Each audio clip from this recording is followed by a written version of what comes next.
Oh, I'm flossing. Tell little bitch get up. Hit it once, had a feeling nauseous. And we're back. Welcome back, everybody. It's JJ Buckets, ready to talk some NBA as usual. Now, I'm excited to say we are back with a new episode of Facts or Foolishness. Now, this one is going to come from, I believe it was The Athletic originally, although I personally did see it through ESPN and other outlets. So, there was a player poll conducted, just kind of asking players on general questions like, who's the most overrated, underrated, who's the best of all time, who would you rather start your team with, you know, the typical questions. And the one we're gonna focus in on here is the most overrated player voted by the players. So, the pick for most overrated, if you didn't see, it was a tie for first place between Draymond Green and Russell Westbrook. Now, we're gonna focus in on Russell Westbrook here. We're gonna talk about whether or not we think it's facts or whether or not we think it's foolishness that Russell Westbrook is the most overrated player in basketball. Now, I can understand where this comes from to a certain extent. I know Russell Westbrook is probably one of the most polarizing players in the NBA, along with guys like LeBron, Kevin Durant, so on and so forth. So, you know, I can kind of see where this hate would come from and why players would vote him number one. But yeah, apparently he's the most overrated according to the poll. 17% of NBA players doing the poll had Russ tied with Draymond Green for number one. Now, to decide whether or not he's overrated, we have to figure out where Russell Westbrook fits into the NBA ranks.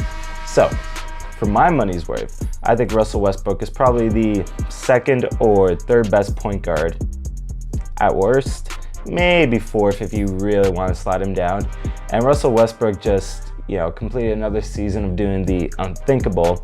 He averaged a triple-double for the third straight year. He's putting up averages of, as of this video, going up 23.1 points per game, 10.7 assists per game, 11.1 rebounds per game. So, you know, pretty impressive numbers for the most part. But it's not just that, which should really tell you how good Westbrook is. Because for my money's worth, I think Westbrook has had one of his best seasons of his career this year.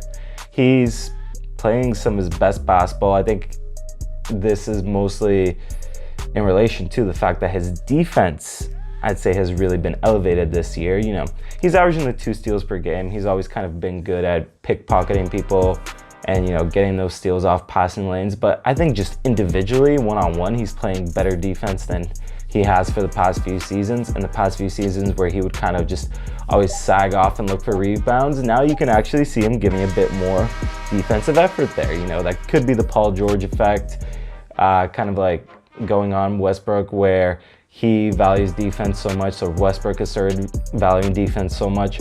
But for whatever reason it is, he has been playing better this year. He's been playing good defense.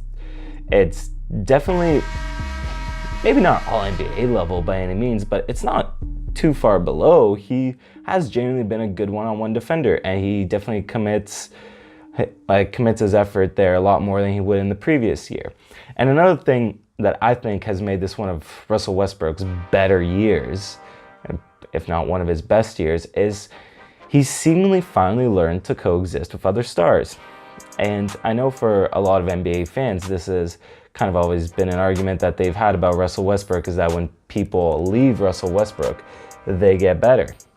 Well, for once, you have the other end of the spectrum here, where Paul George, who joined Russell Westbrook and then who stayed with Russell Westbrook, is having a career year beside Russell Westbrook. Like I said, I think he's finally learned to coexist with a guy he likes, you know, and he's not afraid to share the ball a little bit more and just kind of know that his team is in good hands, which will kind of lead me to why I think maybe some people will think he's overrated, but I'm getting ahead of myself. For now, sticking to what we're talking about here, Russell Westbrook has, you know, let Paul George be a legitimate co-star, if not let him be the 1A to Westbrook's 1B. And Paul George is having a career year beside Westbrook because Westbrook's usage rating has gone down, and it's gone down a lot. In fact, this is the third lowest of Russell Westbrook's career. That's his third lowest usage percentage of his career. The only two that are lower were just early years of Russell Westbrook, where he was still, green on the NBA surface. So it tells you really how much he's learned to trust Paul George and how much he's learned to trust his teammates and his co-star in terms of deferring the ball and maybe not, forcing everything to go through him. And of course, but like when it comes down to it, when you talk about Russell Westbrook and what makes him a great player and probably one of the best point guards in the NBA is his great all-around game. He's a great scorer, if a little inefficient. We'll get to that in a second. He's a great rebounder, the best rebounder at the point guard position for sure. And he's also one of the, if not the best passer at that position. He wouldn't be putting up these great all-around numbers if he wasn't great at all these different aspects of the game. And especially with the added defensive play, I think it's easy to make the argument that Russell Westbrook is one of the most well-rounded players in basketball right now. So, with all this being said, what might give the players the impression that he might be overrated? It's the shooting percentages. It's the efficiency. I don't think that's a secret to anybody. I think anybody that watches basketball and watches Russell Westbrook play know that this is a detractor from his game. And if you look at it, his shooting percentages, his field goal percentage right now is about around 42, 43%, and his three-point percentage is brutal. I think it's around like 29% right now. And it's weird to say, but I'm coming back to what I said earlier, but sometimes it just feels like Russell Westbrook is trying to do too much, both with scoring and just with a couple other things as well. It almost feels like Russell Westbrook would be a better player if he did less. And I know that's weird to say, but I think a lot of times he tries to force shots too much, and that's what gets him, this bad field goal percentage and three-point percentage.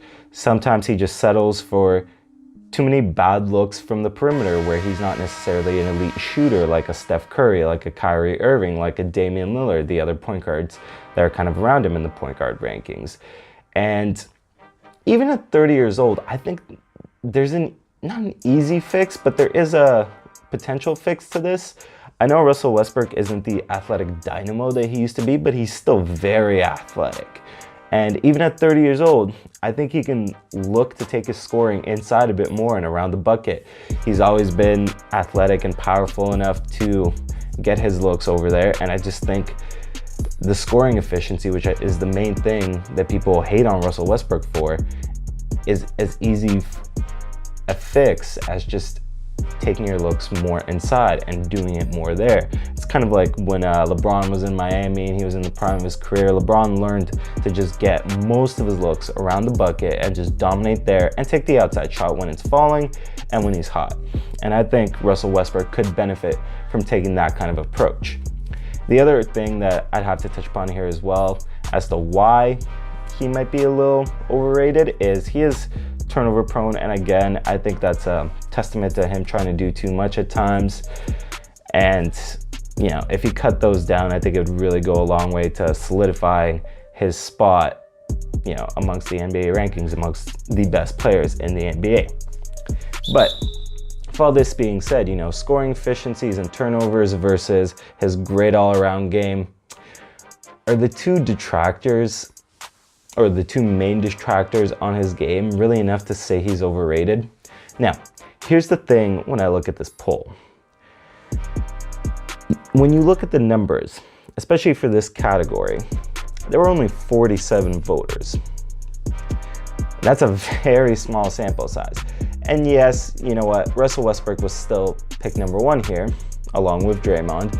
But when you really crunch the numbers, only 8 players said that Russell Westbrook is the most overrated player in the NBA. So to kind of make a whole big thing out of this and to validate all these opinions that say Westbrook is incredibly overrated from 8 players, because they're NBA players, but from 8 players, that just seems like you're trying to overblow something. It's like when you have that small of a sample size, I think it is skewed. And, I think you have to consider more of the NBA field you know, to make this a very legitimate, you know, point of argument and a very legitimate take, because let's be real, there's a whole lot more players in the NBA than 47. And in general circles, Russell Westbrook to me has never struck me as anything more than a top 4 point guard. I think the general consensus around him is that he's in the second tier behind Steph Curry, which includes him, Kyrie, and Damian Lillard. A lot of times the orders will be different. Some people will have Kyrie number 1, some people, well, number 1 from that group, sorry.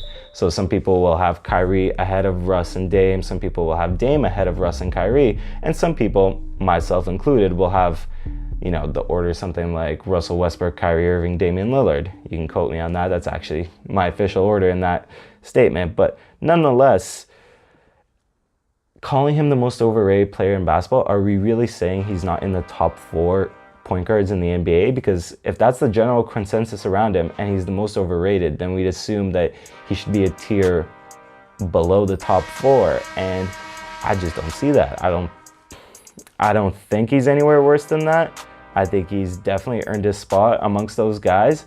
And you know what? If we're looking at this opinion and we're debating whether or not it's facts or foolishness, holy hell, I think this is a whole lot closer to foolishness than it is any kind of facts whatsoever.